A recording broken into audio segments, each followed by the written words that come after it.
مختصر وقت میں، کم وقت میں ایسی دل کی بات کہی اور اس طرح کی ترجمانی آپ نے فرمائی ہے کہ سچ پوچھئے تو دل سے الفاظ نہیں نکلتے اور زبان پہ وہ الفاظ نہیں آتے کہ میں ان الفاظ سے تعریف کروں یا کہی ہوئی باتوں پہ کوئی تبصرہ کروں۔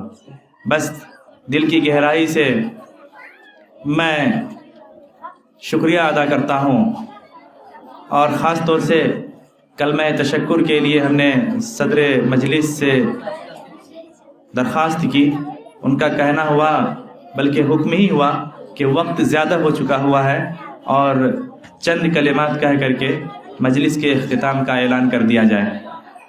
حضرت والا نے بہت ہی دل سے اور دل کے درد کے ساتھ آپ کے سامنے جو قرآن کی آیت اور حضور پاک سرکار دو عالم صلی اللہ علیہ وسلم کی حدیث پیش فرمائی، اس کے ضمن میں جو باتیں کہی ہیں وہ واقعی دل کو چھونے والی ہیں۔ اور سچی بات ہے، ہمارے بچے بھی اسی ڈگر پہ چل رہے ہیں اور اساتذہ بھی اسی محنت میں لگے ہوئے ہیں۔ میں دعا کرتا ہوں اور میں درخواست بھی کرتا ہوں مہمان حضرات سے، آپ حضرات بھی دل کی گہرائیوں سے دعا فرمائیں اور دعا فرما دیں کہ اللہ رب العزت اس چمن کو اور بھی نرالا کر دے اور نمونہ کر دے، اور خصوصاً دین اور اسلام کا اس کو قلعہ اور مرکز بنا دے تاکہ ہم اللہ کے سامنے میں سرخرو ہو سکیں۔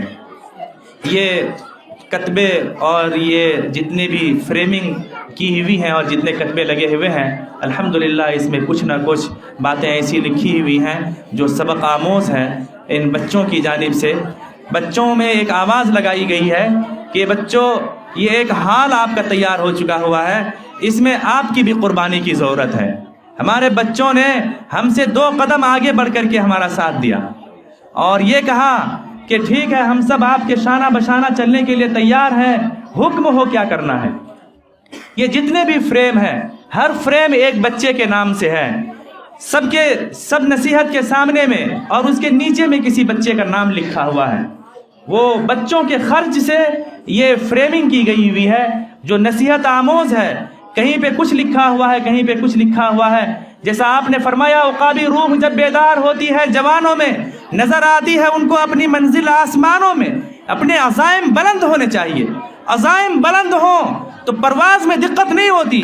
اگر اڑنا مشکل ہو رہا ہو، اپنی نیتوں کو اعلیٰ کیجئے اور اونچا کیجئے، اونچی سوچ رکھیے، اور اونچی سوچ کو لے کر کے جب آپ بڑھیں گے اور چلیں گے تو نہ دریا آپ کا راستہ روک سکتا، نہ پہاڑ آپ کے راستے میں حائل ہو سکتے، نہ کسی طرح کی کوئی رکاوٹ آپ کے راستے میں آ کر کے آپ کا راستے میں روڑا اٹکانے کے قابل ہو سکتی ہے۔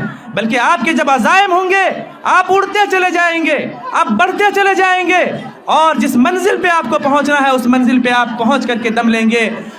اور اللہ رب العزت سے دعا کرتا ہوں کہ اللہ رب العزت نے جو ہمیں یہ موقع عنایت فرمایا ہے، اس موقع کو غنیمت سمجھیں۔ اور سچی بات ہے، یہ ہمارے سر کے اوپر میں یہ شعر لکھا ہوا ہے، پرواز ہے دونوں کی اسی ایک فضا میں، پرواز ہے دونوں کی اسی ایک فضا میں۔ جس طرح سے تشریح کے درمیان اگر تشریح کے اس میں آپ آئیں گے تفصیل میں تو بہت ساری اس کی تشریحات ہو سکتی ہیں۔ بچوں پہ اگر اس موضوع کو تشریحی طور پہ لیا جائے، مختلف تشریحات ہو سکتی ہیں، اور عوامی طور پہ اگر تشریحات لی جائے، مختلف تشریحات ہو سکتی ہیں۔ دنیا کے معاملے کی تشریحات لی جائے، مختلف تشریحات لی جا سکتی ہیں، اور وہ ہمارے سامنے ہے۔ پرواز ہے دونوں کی اسی ایک فضا میں، کرگس کا جہاں اور ہے، شاہی کا جہاں اور۔ آپ اپنی دنیا آباد کرنے کے لیے ابھی سے آپ نیتوں کو درست کیجئے، اور خاص طور پہ اپنی نیتوں کو درست یہ کیجئے، اے پروردگار عالم، ہم تیرے راستے میں نکلے ہوئے ہیں، اے میرے مولا، ہم تیرے دین کا کام کر رہے ہیں، اے پروردگار عالم تو ہمیں قبول فرما لے۔ جس طرح کہ حضرت والا نے اپنی گفتگو میں فرمایا، جو قرآن سے جڑا وہ اڑا، اور میرا دعویٰ ہے اور میں چیلنج کے ساتھ کہتا ہوں، نبی کریم سرکار دو عالم صلی اللہ علیہ وسلم نے ارشاد فرمایا ہے، سن لو، خیرکم من تعلم القرآن وعلمہ۔ دنیا میں سب سے بہتر، سب سے اعلیٰ قسم کا انسان، سب سے نفیس اور سب سے اونچا طبقے کا اور اونچا عہدے کا انسان اگر کوئی ہو سکتا ہے، وہ قرآن کا سپاہی ہے، جو قرآن پڑھنا جانتا ہے، قرآن پڑھانا جانتا ہے، اور قرآن کو اپنے سینوں سے لگایا ہوا ہے۔ خیرکم من تعلم القرآن القرآن وعلمہ، اللہ کی کتاب کو جس نے اپنے سینے سے لگایا، اللہ کی کتاب پہ جس نے عمل کیا، اور اللہ کی کتاب کو جس نے اپنے اندر میں پیوست کر لیا اور اپنے دلوں کے اندر میں بٹھا لیا، اللہ رب العزت انہیں کبھی بھی ضائع نہیں کرے گا۔ یہ اللہ کا وعدہ، اللہ کے نبی کا وعدہ، اور دنیا میں جتنے لوگ قرآن سے جڑے اور وہ اڑے ان کا تجربہ آپ کے سامنے آ رہا ہے۔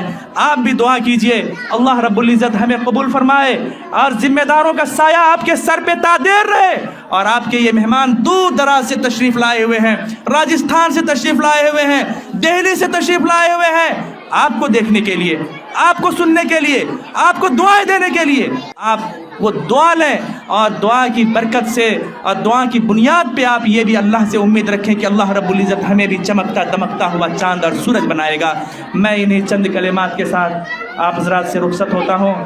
بس یہ ہے کہ معذرت کے ساتھ میں نہ اپنی گفتگو پیش کر سکا، نہ آپ کو میں زیادہ دیر ہمارے درمیان ہمیں کچھ نصیحت کرنے کا موقع دے سکا، میں معذرت خواہ ہوں، لیکن میں ضرور انشاءاللہ العزیز آپ سے وعدہ کرتا ہوں اور یقین دلاتا ہوں کسی موقع پہ جب ہماری بڑی مجلس لگتی ہے اور بڑا اسٹیج سجتا ہے تو ہم حضور والا کو دعوت دیں گے اور تشریف لائیں گے، اور اس میں ہم لمبی اور مؤثر محقق گفتگو انشاءاللہ ہم سنیں گے، اور سن کر کے اپنے دلوں میں اس کو جگہ دے کر اس کی مطابق عمل کرنے کی کوشش کریں گے۔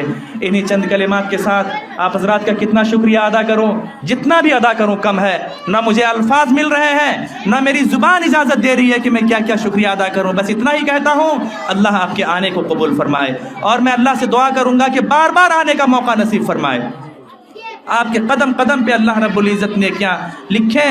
بس انہی چند باتوں کے ساتھ میں درخواست کرتا ہوں حضرت والا مولانا عارف حسین صاحب قاسمی شیخ الحدیث سے، آپ سے بس خلوص و احترام درخواست کرتا ہوں کہ آپ دعا کے ساتھ اس مجلس کا اختتام فرما دیں۔ درود شریف پڑھ لیں۔ اللهم صل على سيدنا مولانا محمد ربنا آتنا في الدنيا حسنة وفي الآخرة حسنة وقنا عذاب النار ربنا ظلمنا أنفسنا وإن لم تغفر لنا وترحمنا لنكونن من الخاسرين ربنا لا تزغ قلوبنا بعد إذ هديتنا وهب لنا من لدنك رحمة إنك أنت الوهاب لا إله إلا أنت سبحانك إني كنت من الظالمين اللهم أنت السلام منك السلام تبارك ذو الجلال والإكرام اللهم اغفر لي واهدني وعافني وارزقني اللهم اغفر لي واهدني وعافني وارزقني اللهم اغفر لي واهدني وعافنی وارزقنی۔ اے اللہ ہم گنہگار ہیں، خطا کار ہیں، سیاہ کار ہیں، لیکن ہیں تیرے بندے۔ اے اللہ تو غفار ہے، ستار ہے، رحمان رحیم ہے۔ اے اللہ تمہارے حال پر رحم فرما، اے اللہ تمہارے حال پر رحم فرما، اے اللہ تمہارے حال پر رحم فرما، کرم فرما۔ اے اللہ ہمارے سیئات و خطیات کو معاف فرما، اے اللہ ہمیں نیک اعمال کرنے کی توفیق عطا فرما، اے اللہ ہمیں نیک اعمال کرنے کی توفیق عطا فرما۔ اے اللہ ہم سب کو دن دنی رات چگنی ترقی عطا فرما۔ اے اللہ ہم سب کی پریشانیوں کو دور فرما۔ اے اللہ ہم میں جو بیمار ہیں ان کے شفاء کلی عطا فرما۔ اے اللہ جو پریشان ہیں ان کی پریشانیوں کو دور فرما۔ اے اللہ ان کی ہر قسم کی پریشانیوں کو دور فرما۔ اے اللہ اپنے مرضی پر ہم سب کو چلنے کی توفیق عطا فرما۔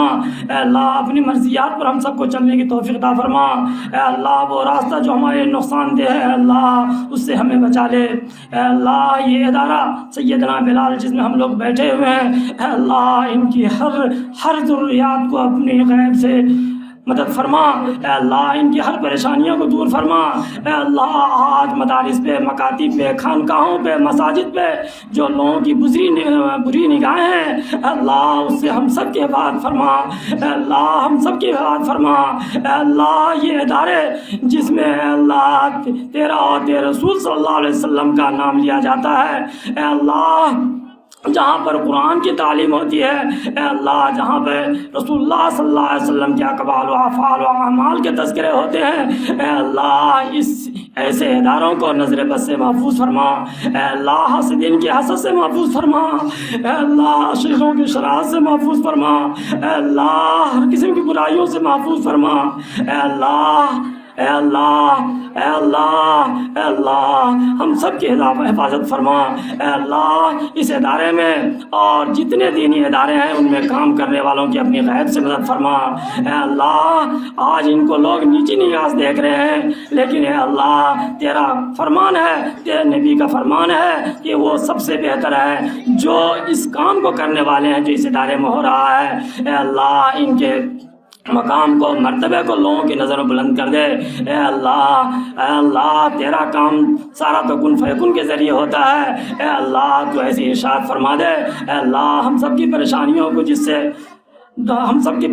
جس سے دور ہو جائے۔ اے اللہ خاص طور سے اس ادارے کو، اس کے ناظم کو اور صدر کو اور جتنے معاونین ہیں، اے اللہ سب کی مدد فرما، سب کی پریشانیوں کو دور فرما۔ اے اللہ سب کے ساتھ خیر اور بھلائی کا معاملہ فرما۔ اے اللہ یہاں پر جتنے لوگ کام کر رہے ہیں، اے اللہ یقیناً ان کو دنیا نہیں مل رہی ہے، لیکن اے اللہ تو آخرت سے ان کو نواز دے۔ اے اللہ آخرت سے اس کو نواز دے۔ اے اللہ اس کو آخرت سے نواز دے۔ اے اللہ اس کو آخرت میں بہتر مقام عطا فرما دے۔ اے اللہ دنیا میں بھی اس کو سرخرو فرما دے۔ اے اللہ آخرت میں اس کو بہتر مقام عطا کر دے۔ اے اللہ ربنا تقبل منا انك انت السميع العليم لا اله الا الله محمد رسول الله صلى الله عليه وسلم۔